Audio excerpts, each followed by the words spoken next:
મસ્ત મજાનું એક ફરસાણ લઈને આવી છું। તો આજે આપણે ફરસાણમાં તીખી સેવ બનાવીશું। તો આપણે તીખી સેવ કેવી રીતે સ્ટેપ બાય સ્ટેપ બનાવીશું તે વિડીયો માધ્યમથી હું તમને જણાવીશ। તો વિડીયોને સ્કીપ કર્યા વગર એન્ડ સુધી જરૂરથી જોજો અને જો મારી ચેનલમાં નવા હોય તો ચેનલને લાઈક શેર અને સબસ્ક્રાઇબ કરજો। બાજુમાં રહેલા બેલ આઇકોનને જરૂરથી ઓન કરજો જેથી વિડીયોની નવી નવી નોટિફિકેશન બધાથી પહેલા તમારા સુધી પહોંચતી રહે। તો ચાલો આપણે સેવ બનાવવાની શરૂઆત કરીએ। તો તીખી સેવ બનાવવા માટે આપણે ચણાનો લોટ લઈશું। આપણે વાટકીના માપથી ચણાનો લોટ લઈશું જે આપણે ચાળીને લીધો છે। 3 વાટકી જેટલો ચણાનો લોટ લઈશું। તેમાં નમક ઉમેરીશું। આશરે 2 ચમચી જેટલું નમક નાખ્યું। અડધી ચમચી જેટલી હિંગ ઉમેરીશું। લાલ મરચું પાવડર નાખીશું કારણ કે આપણે તીખી સેવ બનાવવી છે માટે આશરે 2 ચમચી જેટલું। 1 પાવડા જેટલું તેલ ઉમેરીશું। સારી રીતે લોટને મસાલા સાથે મિક્સ કરી દઈશું।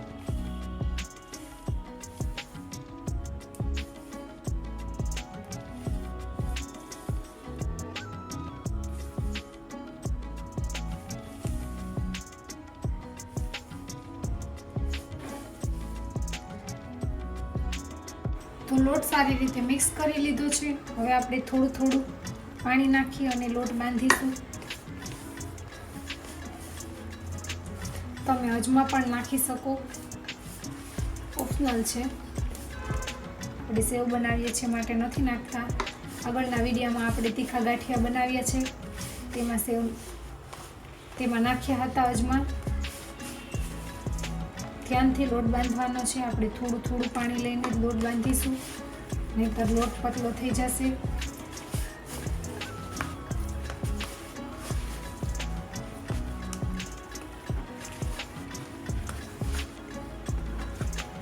બધો લોટ ભેગો કરી લઈશું।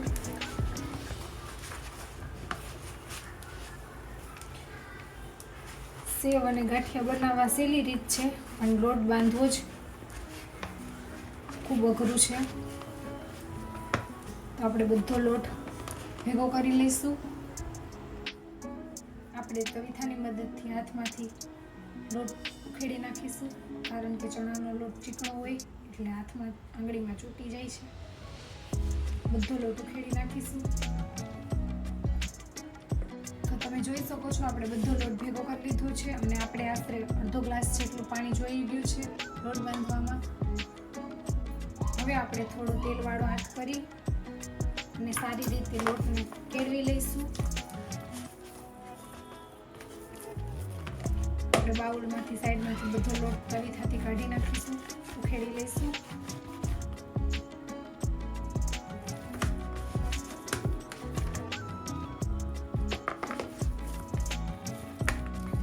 આપણે લોટને સારી રીતે મસળી લઈએ 2 થી 3 મિનિટ માટે।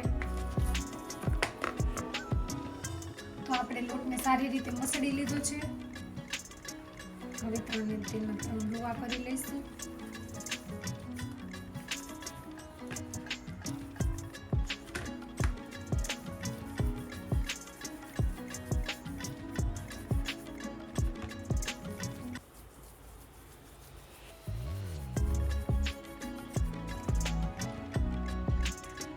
આપણે ચકરીને તેલથી ગ્રીસ કરી લઈશું।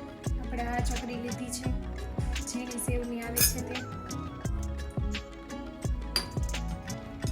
આપણે મશીનને પણ તેલથી ગ્રીસ કરી લઈશું જેથી લોટ ચોટી ન જાય।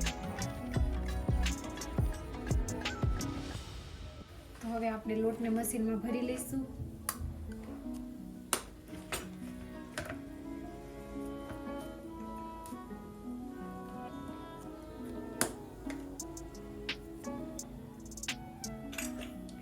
તેલથી ગ્રીસ કરી લઈશું।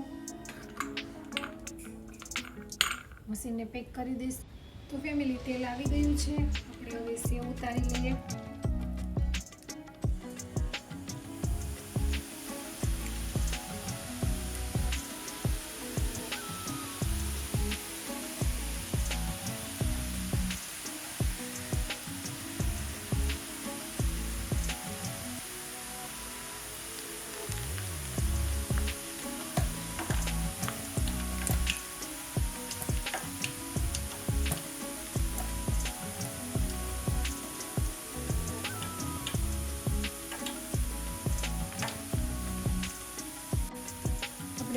પલટાવી લઈશું. તમે જોઈ શકો છો ઇઝીલીથી પલટી જાય છે.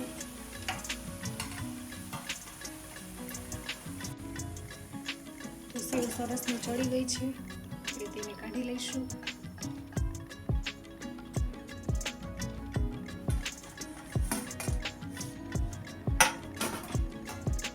બીજી સેવ ઉતારી લઈએ.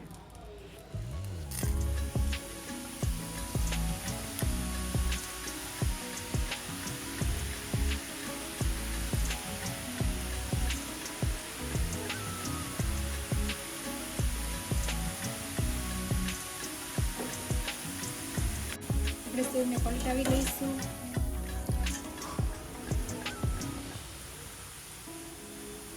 ચડવા દઈએ થોડી વાર માટે. હજુ એકવાર આપણે પલટાવી લઈશું. તો મસ્ત મજાની સેવ તૈયાર થઈ ગઈ છે. તેને આપણે પ્લેટમાં કાઢી લઈએ. તમે જોઈ શકો છો, નજીકથી બતાવો, મસ્ત સેવ તૈયાર થઈ ગઈ છે. તો આપણે બધી સેવ આવી રીતે તૈયાર કરી લઈએ. તો તમે જોઈ શકો છો મસ્ત મજાની તીખી સેવ બનીને તૈયાર છે.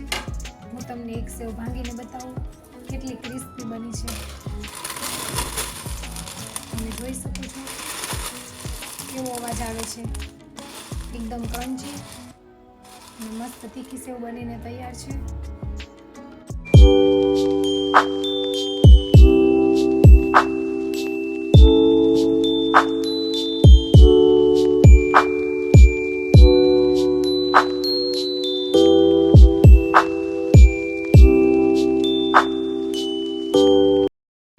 સેવની રેસીપી તમને કેવી લાગી તે કોમેન્ટ કરીને જણાવજો. અને જો હજી સુધી મારી ચેનલને સબસ્ક્રાઇબ ન કરી હોય તો સબસ્ક્રાઇબ કરી લેજો.